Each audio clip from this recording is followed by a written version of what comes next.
ஒரு ஊரில் வாத்தும் பூனையும் நண்பர்களாக இருந்துச்சான்.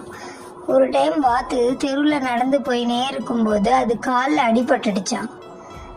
காலில் அடிபட்டதை பார்த்த உடனே பூனை வந்து அதுக்கு மருந்தெல்லாம் போட்டு வாத்து காலில் குணமாக்கிடுச்சான்.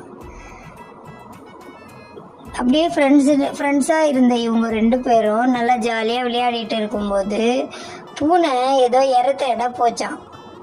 அப்போது அங்கே இருந்த ஒரு கழுகு பூனையை பார்த்துட்டு பூனையை தூக்கின்னு போயிடுச்சான். பூனை கழுகுகிட்ட இருந்து ரொம்ப முயற்சி பண்ணி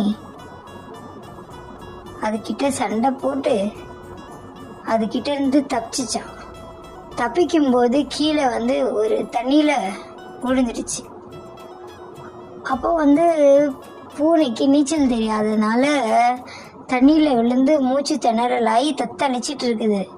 அதை பார்த்த வாத்து உடனே தண்ணியில் போயிட்டு இறங்கி பூனையோட காதை பிடிச்சி அதை நேராக இழுத்துன்னு தரைக்கு கொண்டு வந்து விட்டுடுச்சா.